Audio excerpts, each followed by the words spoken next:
Well, good Friday evening to you guys. I'm Kevin John. You have me for the next 7 minutes. In fact, I'm closing out the show. So I hope you love high school football. Welcome to another week of the high school football season. And we had some great games throughout our region tonight. Now, unfortunately, we could not get to every game, but we got to plenty of games in our area. And we're going to kick the show off with our Papa Murphy's Game of the Week.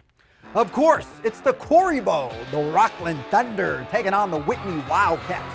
Now, if you don't know anything about this game, just know that it's sure to bring a crowd, thousands. We'll pick this up in the first quarter. Rocklin ball. Anthony Johnson takes the handoff. He's going to punch it up from a few yards out for the first score of the game. Thunder take an early 7-0 lead to the second quarter. Rocklin in the red zone again. Anthony Johnson takes the handoff again, and all this kid does is score touchdowns right here. That was a grown man run right there, too. Johnson in for his second touchdown of the game. Thunder up 14-0 at this point. Now, later in the second half, Rocklin at it again. Quarterback Kenny Lee throws a beautiful fade route. That's Nathan Kent on the other end. That's a touchdown. Kent is fired up, as he should be. Rocklin would take a 20-0 lead going into the half, and the Thunder would not surrender it. Rocklin defeats Whitney in the Quarry Bowl 39-7 for bragging rights. The Thunder stay undefeated on the season. All right, now to another big rivalry game, which easily could have been our Papa Murphy's Game of the Week, featuring the Oak Ridge Trojans and the Folsom Bulldogs. Let's take you out to Folsom.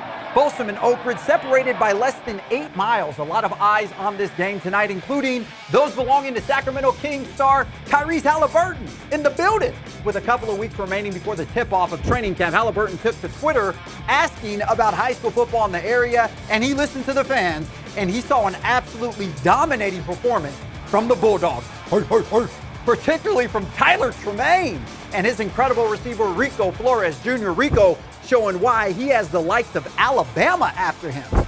Now the two connected for 2 TDs in the second quarter, one going for 67 yards. Folsom hangs 40 in the first half on Oak Ridge. Flores and his Bulldogs mauled the Trojans 54-7. Now Donovan Maxey Parlor with 2 touchdown runs. Tremaine throws 5 touchdown passes in the win. Bulldogs remain undefeated. They will meet Grant next Friday.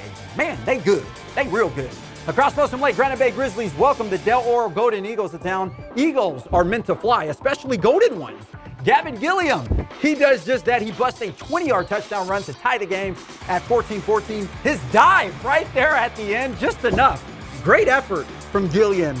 Now, Grizzlies, they would respond, though, and this one goes more than 65 yards to the house. That's Dominique Soares, who soars his way into the end zone.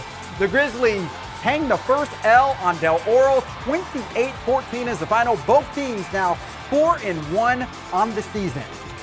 We're all right. Let's head south now to the 209, where Stockton's Edison Vikings looking to bounce back on homecoming night. They had a tough one against the Central Grizzlies of Fresno last week. Edison handling business early on. Aiden Carr, the pitch to Frizerian Dostie. Hope I said that right. The touchdown from 12 yards out. Now Edison with the game's first score. Then watch this. Pittman needing a punt. The Vikings let it bounce. Dostie just plays possum. All right, he gathers the ball, takes off the other way, and boy, that Dostie is a magician right there. To the house. Vikings go up 14-0. They carry a comfortable lead into the half, and Edison cruises over the Pittman Pride.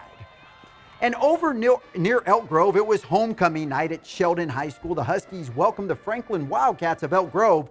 We'll pick this one up with a few minutes left in the first quarter. Sheldon ball. Josiah Machado throws an absolute dime. That's the Devin Green right there. Sir Green will take it into the end zone for the first quarter of the game. That gave the Huskies an early 7-0 lead. To the second quarter, Sheldon driving again. Machado throws a laser to Scott Nixon. I mean, my hands are hurting just watching that. Nixon scores the second touchdown of the game to give the Huskies a 14-0 lead. Later in the second quarter, Franklin finally gets on the scoreboard. Camden Greer hits Anthony Ladiosa for the touchdown. Wildcats would convert the 2-point conversion, but unfortunately, as we mentioned earlier in the newscast, due to a disturbance that took place at the stadium, this game was canceled.